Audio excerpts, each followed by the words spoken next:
kapalaran ng Aquarius sa taong 2023. Ang Aquarius sign ay may kaugnayan sa kakayahan at talino. Ito ang sign ng katalinuhan at ang karamihan ng mga tanyag na tao ay ipinanganak na may ascendant na Aquarius o ipinanganak sa buwan ng Aquarius. Sila ay napakagandang kaibigan, loyal partners, at nakahandang tumulong sa kahit na kanino sa panahon ng pagsubok at ginagawa nila ito dahil likas ito sa kanila. Maswerte ba ang mga Aquarius sa 2023? Ayon sa iyong horoscope, mapalad ka at mapupuno ng adventure ang 2023 para sa iyo.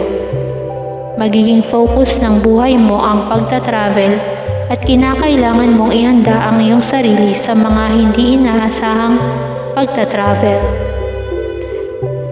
Maswerteng bumili ng bahay o lote sa taong ito. Magiging maganda din ang pakikipag-collaborate sa iba pang signs o ang finances ng Aquarius sa 2023.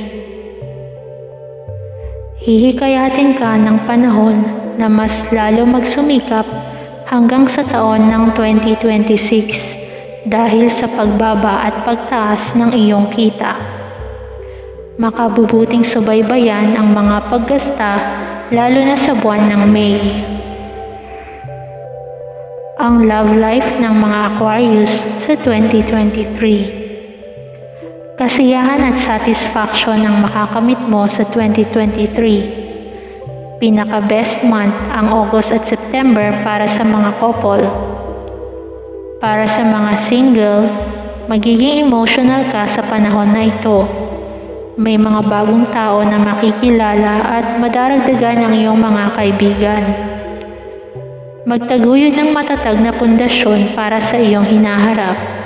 Sa mga buwan ng July hanggang September ay susubukin ang anumang relasyon na mayroon ka.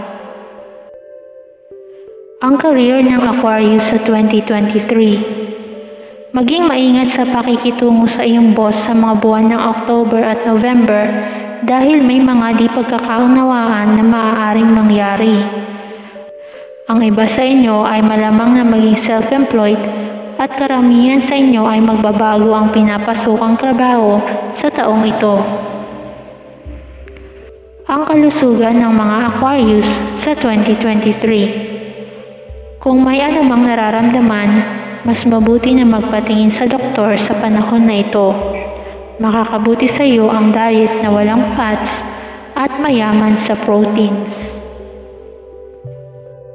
Sa taong ito, Aquarius, siguruhin na payagan mo ang sarili mo na magkaroon ng oras para mapag-isa.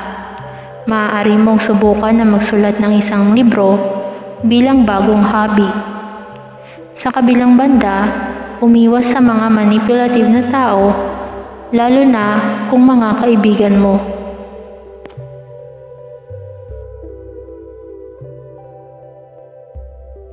Laging tandaan na ang horoscope ay gabay lamang at ikaw pa rin ang siyang magpapasya sa iyong buhay. Stay blessed everyone, and bye for now.